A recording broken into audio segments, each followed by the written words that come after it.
Welcome to Pop Culture Retro, which was recently voted the 15th best podcast by the residents of the Golden Years Retirement Community in Boca Raton, Florida.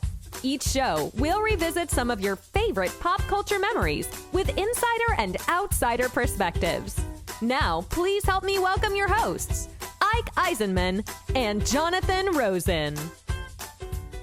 Hello, and welcome to another edition of Pop Culture Retro.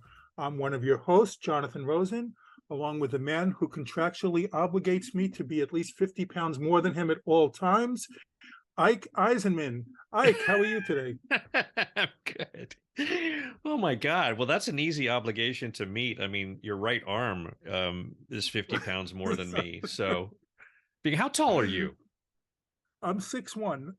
You're 6'1". Okay, God. I see, with the way the camera is here, when I first met you, I was like, oh my God, Jonathan's like a monster. He's this tall guy. I couldn't believe it. And it's like standing next to you and taking pictures was absolutely hilarious because it was like, I was like your little mini me there. So Exactly. yeah.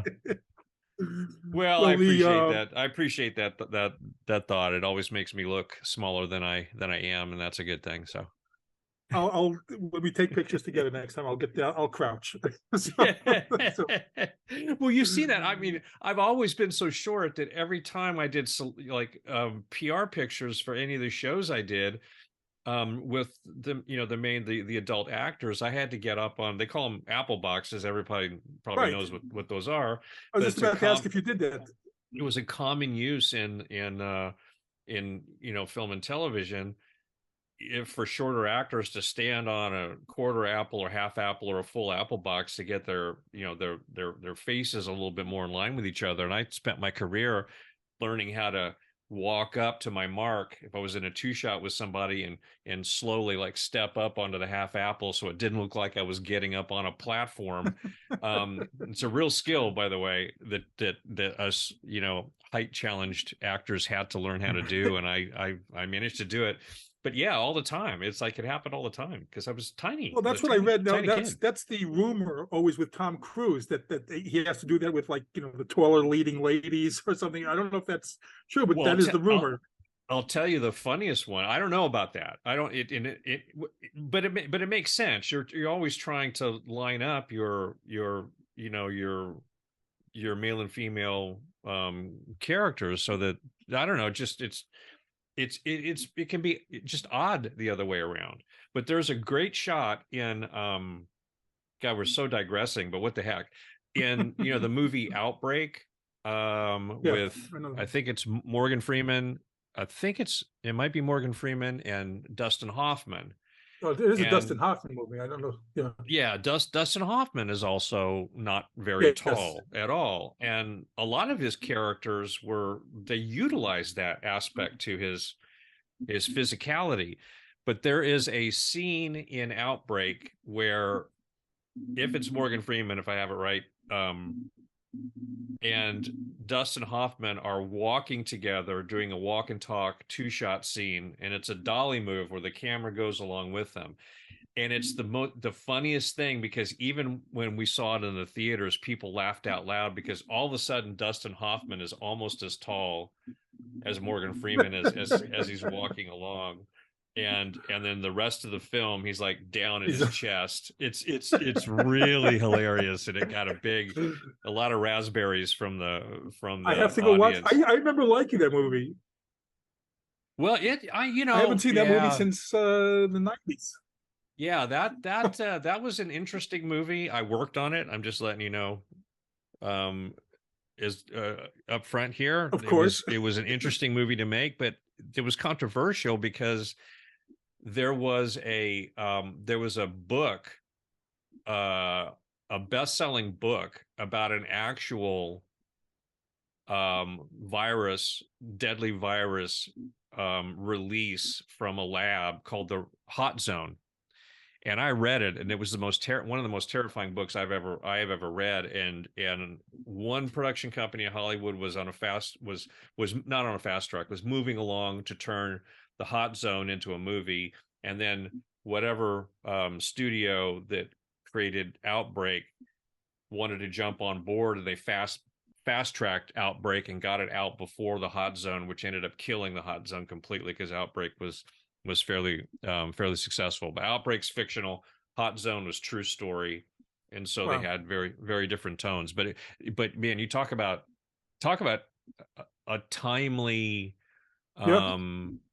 topic, because the Hot Zone really was in great detail about the machinations of what it's like to work in one of these, highly restrictive, contained laboratories where you're Well, dealing with deadly viruses that under no circumstances can get out. And somehow, I don't remember what all of it was, but there was a breach of some kind, and it was really, really terrifying and very real, but obviously was contained. But anyhow, not the well, topic of our I just want show. to know, Outbreak did get popularity again, like when the pandemic came. All of a sudden, everyone was looking at that movie. I'm sure it did, because it the whole point of it was to kind of, obviously, was to terrify people with the idea of a virus running amok, but it Right. also demonstrated how that happens. And really, it's the movie to watch, certainly during COVID, where I chose Andromeda Strain, which was an alien That's a good movie too. virus. Of course. But anyway, it has nothing So to do with the speaking of picture aliens, behind yes. you. Yeah, Right. yeah, I think Aliens is probably still a good a good segue. Well, let's go into we're doing something new this week. Okay, we're going, Yeah. instead of a forgotten film, it might fall into that also a little bit, but instead of a forgotten film, we decided we're going to start a new series also of our favorites. We're just a favorite movie from any time, as long as it's in the past, but any time that we can go on over and revisit. We may have not seen in a while, and I defer to you, and this is your choice, so I'll let you introduce the film and a little bit about it. Well, for some reason, it just popped right into my head as we were having the discussion of maybe not all-time favorite films, but films we remember fondly for certain reasons, and that was kind of the thinking behind it. And then it just came into my head. It's called The Village of the Damned, and those of you who know the film will recognize the picture behind you with all the children. And I just to give some background about it, The Village of the Damned was released in 1960. It was a British film, although it started out as an American production. It ended up moving over to England, and it's a terribly horrifying story about a small village in England that gets beset by some force that no one can explain, and the entire village like instantaneously collapses unconscious, everyone in it. And it happens very quickly at the beginning of the film. So you jump right into the intrigue very, very fast. The military comes out, cordons off the area. They try to figure out what's going on in there. Anyone who passes over a boundary passes out. And then when they pull them back out, they wake back up again. It's not a gas. It's not anything they can detect, and they don't know what it is. And then hours later, the whole village wakes up and then tries to go about their business, that this has happened. But then weeks later, all of the women in the village that are of reproducing age end up becoming pregnant. And it's completely unexplainable, because a certain number of them, and they allude to this in the vaguest way but most direct way they can, given it was 1960, some of these women were virgins, and yet they are pregnant.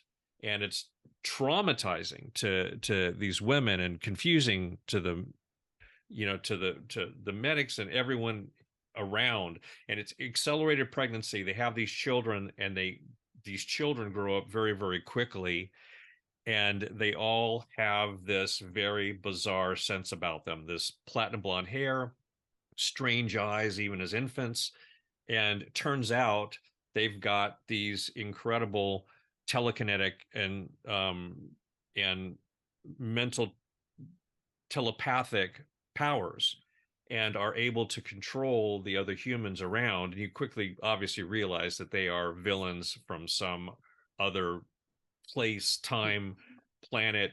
It's never quite explained. You don't know what it is. And the challenge of the village and the protagonist, George Sanders, is to figure out how to manage this. And this has happened in different places all over the world. The news comes in that other villages experience the same thing. They have the same children there, and each one of them somehow figures out how to destroy these kids and save themselves.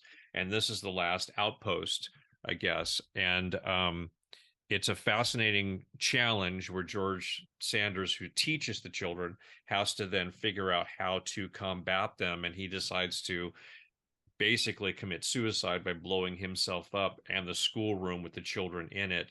And the only way he can manage this is by concentrating. And this was something that haunted me even more than the kids when I was a kid, was and it's kind of become a catchphrase: a brick wall. Think of a brick wall. I have to think of a brick wall. He just pictures a brick wall in his head to block the fact that he knows he's brought this time bomb into the classroom, and he manages to redirect their attention away from his briefcase long enough for it to go off, and then saving the village. And there's kind of a strange little bit at the end where the eyes of the children and the faces of the children kind of go up into the atmosphere during the ensuing fire, which kind of indicates that maybe their spirits or entities are moving elsewhere. But it's just left with that kind of intriguing question mark. But the thing that the thing that was so creepy, it was incredibly creepy, and I saw it as a child, obviously not in 1960. That was before I was born, but the late 60s on Saturday, the Saturday horror shows, or afternoon or late night or whatever it was. The first time I saw it, I was absolutely riveted by it, because for me, it was a completely different kind of basically horror story. It was hyper realistic. I mean, it was just everything in it was handled in such a realistic way in my mind. And I liked that. It wasn't over the top. It wasn't blown out of proportion. It didn't seem ridiculous. It all seemed somehow within the universe of the story an incredibly plausible thing. And then it was all these children that were out and out villains. They were killing people. They were making people kill themselves through their mental powers. And the way they manifest this power on the screen is that when they start to concentrate on something or someone, their eyes start to glow. And I just thought that was one of the creepiest things I'd ever seen. And it was so simple. It was such a simple thing. And come to find out, just in doing a little research for today for the show, they could not release the film in Britain with the eyes glowing because it was too scary for the audience. They couldn't get the rating they wanted. They were getting bumped out of whatever their movie ratings are, like we have in the United States. They couldn't meet it just with having that optical effect in the movie. So they released their version of the film without the optical effect. But that was something, it just, man, talk about piercing in a way that just creeped me out as a kid. It scared me to death. And I've watched that movie many times when I was young. I haven't seen it in many decades. So it was fun to revisit it for me. So that's the long, I'm not good at short synopses, but there it is. Well, I'll say first, before I give my thoughts on it, I've not seen this movie. I've seen this movie once before, so now it's twice. This is the second time I've seen it in my life. I've probably not seen it. I want to say I was in college, so this is maybe 30 years plus years. This is the, that I revisited. But was this the first of the creepy kids movies? I'm trying to think if there were others before. I mean, because I know that was going to be part of the discussion. Yeah, it was going to be part of the discussion. That was the thing that I found so terrifying. These children are far more obviously they have powers beyond human ability, and they're children, and they're attacking humans, and you don't know what they're going to do. The only other movie I can think of where you've got a horrific child villain was oh good gosh, I had the title right in my head. What's The Omen? No, The Omen was the 70s. Yeah, that's afterwards. That's what I'm saying. So I don't know if... The Bad Seed. Okay, yes. which and you haven't seen The Bad Seed in a really long time. That is a really And creepy, uncomfortable movie to watch, and I don't remember if she survives at the end or not. She's destroyed also, but yeah, The Bad Seed was a girl who's just born as a horrible, horrible, horrible human being and does terrible things to many people. But that was the only other one that I could think of. And generally speaking, children aren't but the utilized Bad Seed came as. out before this. Yeah, I thought it had. Yeah. Um, but it's funny because I have, of course, I have no idea, and all roads lead back to Escape to Witch Mountain in my mind in some way, shape, or form. But after doing Witch Mountain and then seeing Village of the Damned again, I remember watching it and thinking, oh, wow, this was kind of like the original anti Escape to Witch Mountain, because here we were, and, Witch Mountain was kind of groundbreaking in a way that there are children with these incredible powers that do have control over the adult world. They can take care of themselves. They can protect themselves. Mhm. They're looking to be exploited for their abilities, and they won't allow it to happen. But they don't act out of any sense um, of vengeance. They're just trying to protect themselves. And here in Village of the Damned, you got these children trying to protect themselves by murdering the humans around them, and who knows, there's no indication what their desires are, what their plans are, anything like that. But it's really the way those story points are doled out, it's not going to be good. Well, but you comparing it to Witch Mountain, that's always like the question in comic books, like, Superman comes into Earth and, he has all these powers. What if Superman had gone bad instead of good? He Right. very easily just could done the opposite and then Yeah. become this, huge threat. So, but no, I enjoyed the movie again. I mean, I liked it the first time. I enjoyed it again the second time. It was, definitely creepy. I'm glad that I never saw this as a kid. Either way, because it would have probably creeped me out too. And I'll say, and this is bizarre. The one thing when I was doing the research for this, also, the most bizarre thing that happened that came to me was the actor. What's his George Sanders? Yeah. Okay, that it was originally supposed to be Ronald Coleman, and as the lead, you read that, so it was supposed to be Ronald Coleman, and he died beforehand. And George Sanders not only got the part, but also married Ronald Coleman's ex-wife, Yeah. his wife. So that's what this poor Ronald Coleman, he lost everything to George Sanders. That's what stuck out to me when doing the research, his wife and the role in the movie. But George Sanders, life is weird, man. yeah. George Sanders, the thing that I remember him, because I had not seen this movie so many years, and I totally forgot that he was in it. I just, I liked this movie a lot. It was not one of the ones that, my favorites, but I did like the movie a lot. And then I'm trying to take it seriously because I know him well, because I've seen A Shot in the Dark, the Pink Panther movie with him in it many, many times. So I'm just thinking of him, associating it with comedy, and I was trying to like place him in this movie, place him into this serious role in this movie. Yeah. And it was tough for me again to do that. Oh, it must be. Oh my God. Because I should have looked up other George Sanders titles, but I always liked him as a British actor because he did a lot of American films, and I enjoyed him, and I thought he was particularly good in this film. Oh, he was, because he played it. It's all played so realistically and thoughtfully, and the thing for his character is that the leader of these children, who you can't see because it's behind your head, but is David right there in the vest. There you go. Yeah. Thank you. David became a famous personality from this film. David is George Sanders and his character and his character's wife's child.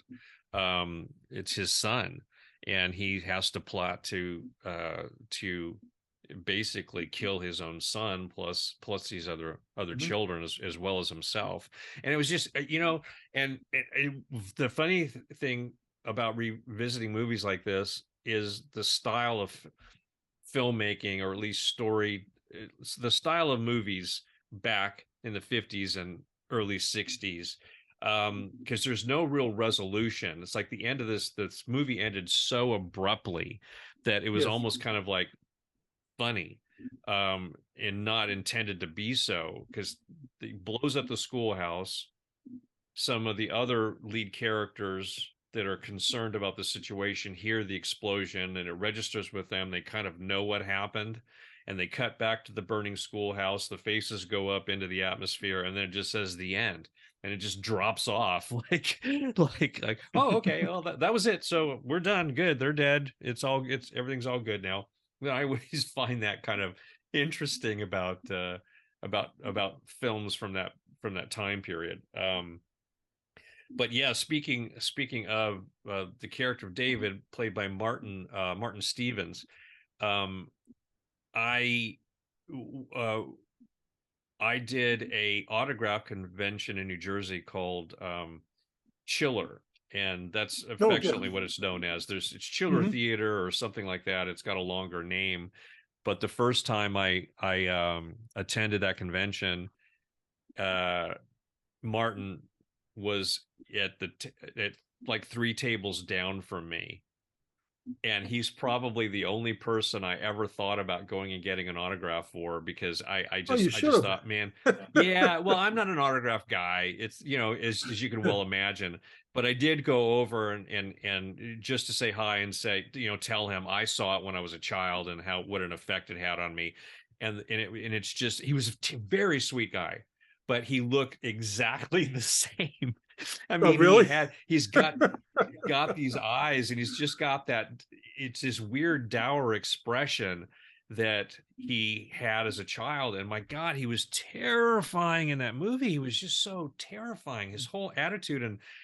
And I I always wonder how that manifests itself in young performers, because I know what I did. I know where it came from for me. But for someone like him to have created like one of the most terrifying child characters of all time, Mhm. um, without doing much. I mean, he really didn't do that much, and it was an incredibly engaging part that he made the most of. Yeah, Well, I thought he did great. I mean, just yeah. the creepiest part to me is always every time they killed someone, that little smirk that he gave. That's Oh, the creepiest part to me. oh yeah, You oh know, yeah. they He was focused quite on him, and he satisfied had with that himself. little. Yeah. Yes. So, I Yeah. no, it was really, I was reading about how all the pictures were done. They did this whole process of like illuminating the stills, because every time they focused on the kids, the film froze Yeah. kind of, and that they just illuminated certain parts of the eyes to get that effect. But it was just really uncomfortable certain parts, good in a good way. But I always found like the people just standing around watching someone get killed, that was the horrible part to me. Well, Just seeing it happen and not yeah, moving. that was part of the thing though, because at first, the first time you saw it happen, everyone's just standing there, not doing anything, and you think, what's going on? And then when that person has killed themselves and the children release their grip on the situation, all the bystanders suddenly come back to life.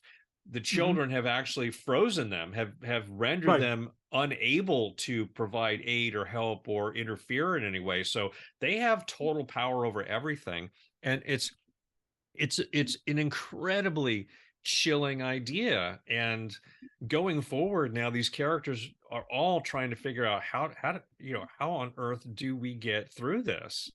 And no one has an answer except George Sanders, and the only way he can find a way to resolve the situation is by keeping all the children together. And towards the end of the film, one of the things that David, his son, reveals to him is that they're planning on leaving the village as a group. All the children are going to Right. leave and scatter themselves throughout the country, and then perpetuate whatever nefarious plan their collective consciousness has, um, you know, utilizing their power. And who knows what that could have been. I mean, it could have been all kinds of fascinating things. There's so many story ideas that could come out of something like that. But of course, he has to keep them in the village, keep them together, and then destroy them. Another word for They that don't get not to away. happen, which he Right. succeeds in. But yeah, man, as a kid, it had a huge impact on me. As I said, I don't know that I would have I would have picked this movie out of my, my fun-filled library of creepy movies that I tend to suggest for these things, unless I had seen it when I was a child. But going back to me qualifying myself as a strange kid, I this was one of those movies where you watch other monster movies and they were scary. The 40s ones, the werewolf and Dracula and Frankenstein's 30s, I think. Mhm. But seeing, and there were so many monster movies and then alien movies that were terrifying, and I ate them up. I loved them. I enjoyed them tremendously. So I watched them whenever they came on, and then this movie comes on and I thought, this is too real. It felt real to me. So I had that sensibility when I was really young about what I liked about movies, and what I liked about things like this and the way they worked. And I can't honestly say that my work in Witch Mountain drew from this movie, but I can say that this movie impacted me in the way of watching children perform and create something that is so horrific and so outside of like normal, powerful behavior, that I'm sure it had an influence on me in the way in which I processed, the telekinesis and all of that in Witch Mountain, just trying to play it as real as possible for whatever that's worth, to make it, to make the effect work. So it definitely had an impact on me in many ways. Well, what you said a few minutes ago, that really didn't occur to me so much until you said it, about kids playing characters like this, playing these evil characters at such a young age. Does it impact you at all? Do you know that, hey, I'm just acting, and you're playing, when you're playing evil, does it affect the kid in any way? And I'm trying to look at your stuff. In Return to Witch Mountain, you kind of had that little evil thing, but you were under a spell. But have you played evil? I mean, ever, or no? I Other think than the that, only evil thing I played was in Devil Dog Hound of Hell. And actually, that was with Kim Richards. She played my sister, right? and we're possessed by this devil dog spirit that makes us do bad things or have evil influences over our father and some people around us. And I have to say, I was too old for it to affect me in a negative Right. way. You're older than It was just fun. It was just fun right. to be a vicious little, monster. It was fun. It was just fun because it was kind of, the opposite of everything else that I've ever played. And if I did play anything that had a child that had any kind of powers, it was always, for the good, and not for the bad. So that was the only thing. But I have to say, it was fun. It's just, yeah, because then it's really play acting. It's play acting in a different way, because you're getting to play Right. essentially a monster, and that's nothing but nothing but a blast. Well, I was just looking at the box office of this, and it has very good reviews. Even like now, like looking at the reviews, it still has, and like Rotten Tomatoes has good positive scores, and all the review things, it still has positive scores on this. So it's still, and it's one of those movies that's like, famous that's still like revered within the horror, I guess, context, horror community. It's still revered in a lot of ways, but I don't think it's really so remembered to the broader audience a lot. It may not be. There was a John Carpenter remake in like Right. 1992. Did you see that? I did not see it, which I want to I've see it not seen now, it either. just to see if just to see how that one played out. Because I mean, that's the right filmmaker to do a remake of this. And It does when not I have good reviews, by the way. yeah, that's what I heard. So I kind of wanted to avoid it back in the day because I just didn't want to spoil my experience with this one. With Christopher Reeve was starred in that. Really? Oh my God. Yeah. Okay. I had absolutely no idea. Um, yeah, it's remakes are just always so difficult because he did a good thing with The Thing, and he didn't Hmm. do such a good thing with this one. So, Right. uh, I guess it's hit and miss. Always with that kind of stuff.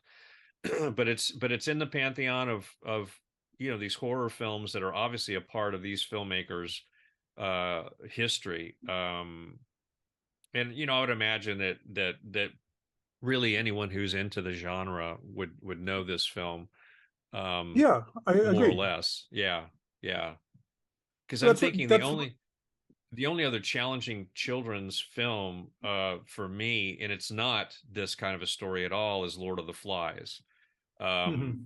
where it's entirely children. And yes, there are protagonists and antagonists in that story, but that develops out of them being stranded on a desert island together, and it's nothing about being inherently evil children that are looking to take over the world. But that was the only other one that popped into my head. And I even Oh think yeah, but that that's circumstance, not the totally. evil Yes. born within the children. Yeah, exactly. And that's what Exactly. made this creepier to me. And yeah, and it's looking at the time it was filmed to, and that was one of the things in there, like the men, like shunning the women because they're pregnant, like, and they're either out of wedlock or they're saying that it's not theirs, so they were shunned, a lot of the women, and the women were like embarrassed by it. And so I look at it as of the time in some ways, but it was definitely interesting. Like like you mentioned it before, the same thing. Still, it's his kid, and he knows he has to kill it. Yeah. And in a way, he raised this child, and he knows he has to kill it. Yeah. So the whole thing around was kind of like really disturbing in many ways. This film. Yeah. Oh, the whole thing sets up for a horrible decision that the essentially the hero has to decide what to do. And yeah, all of it was uncomfortable.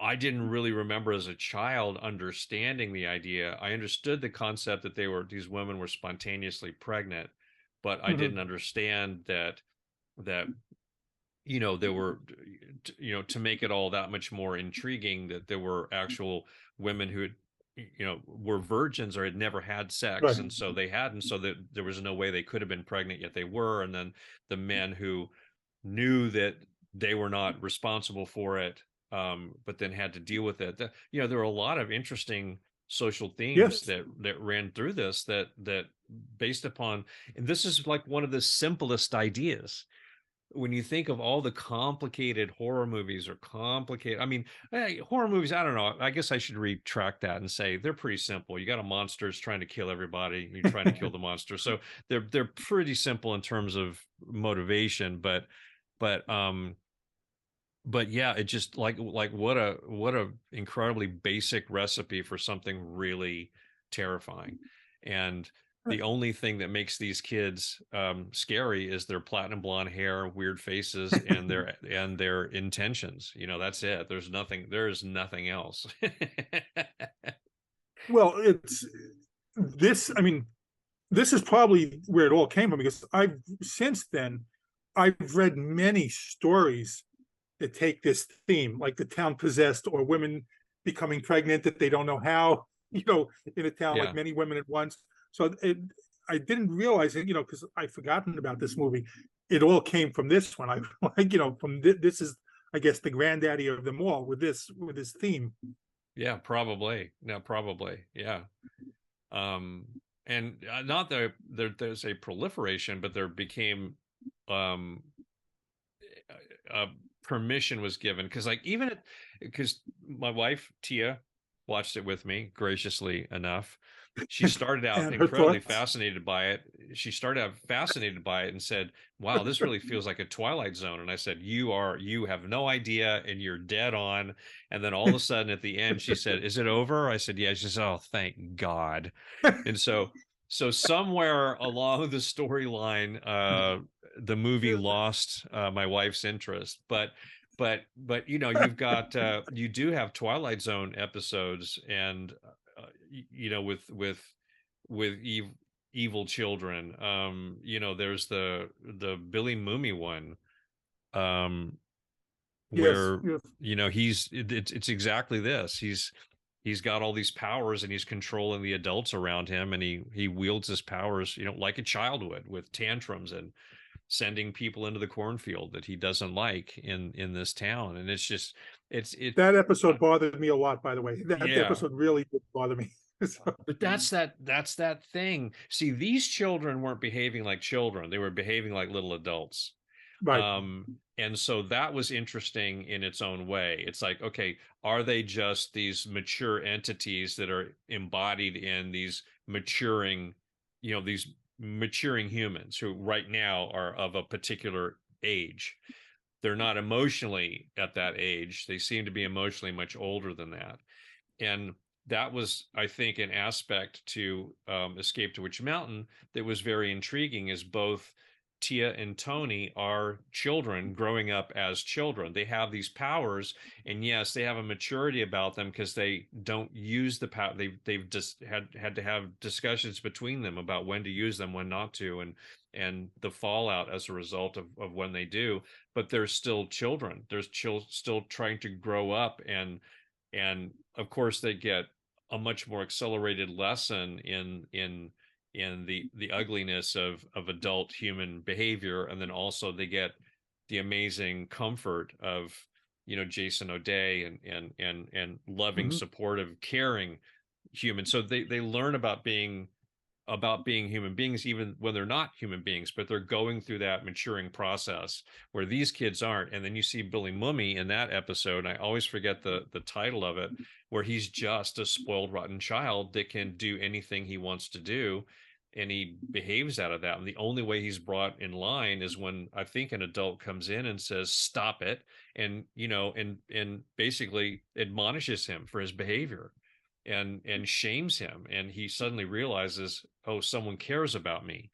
It's these are all such interesting ideas, but again, that I don't think that story could have come out of thin air because it's Rod Serling, but I think Village of the Damned set up so Yeah. many other stories.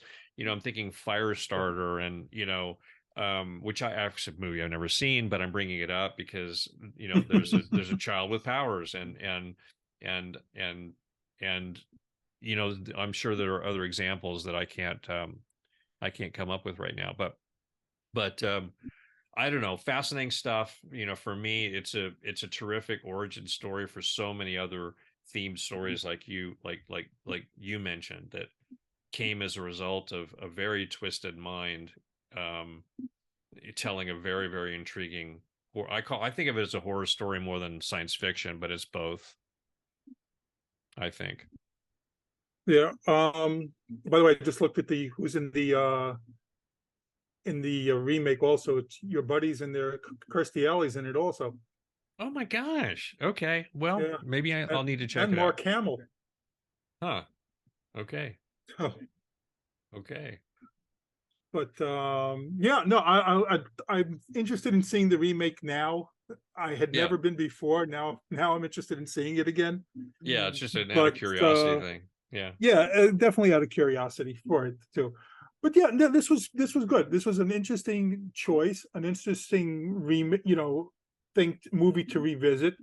Because I probably would have never sat down to watch it again unless we discussed it. And Yeah. but I enjoyed it. I enjoyed it more, more than I remembered enjoying it. And I could see it. I could see the influence it had on the genre. Yeah, most definitely. Well, me too. I don't think I would have watched it again either, because I did watch it so much when I was younger. Right. But I always, at this point in my life, it's so fun to go back and see these things again, and not only get that initial impression that I felt when I first saw it, but also be able to understand the themes a little bit clearer, through an older set of eyes. So even if they were glowing and evil. So your thoughts now upon revisiting? Oh no, I really liked it. I liked, again, like you, I liked it more than I did back then because I understand it more. And Right. and I do, I think I was, like I had mentioned to you before we did the show a few days ago, that connection between this and Escape to Witch Mountain, just the fact that children with powers and how do you manifest that in a story, again, could have come from nowhere, like this one did essentially, but also I think was part of the wake of the success of this story and others like it. So anyway, those are my Well, that thoughts. was my I feeling really too. enjoyed it. Yeah. Yeah, upon revisiting, I'm glad I got to revisit it because I didn't, I remember liking it the first time, but like I said, I was in college probably. Now revisiting it as an adult, I could see the influence it had on the whole genre where I didn't appreciate that aspect before. So I got to see it through a different lens now. So I thought there was definitely an interesting revisit. But yeah, no, this was a good one. Good choice. Cool. Awesome. Well, well, you're next. Let us next know time. in the comments. I'm going to be next, and yes, I already have some in mind. We'll share them soon. But let us know in the comments whether you liked it, what your thoughts are, what you remember about it, and where you feel it ranks in the horror movie genres. And once again, this has been Pop Culture Retro. I'm Jonathan Rosen with Ike Eisenmann, and please subscribe. Thank you for listening to Pop Culture Retro, where no one was hurt during the making of this podcast.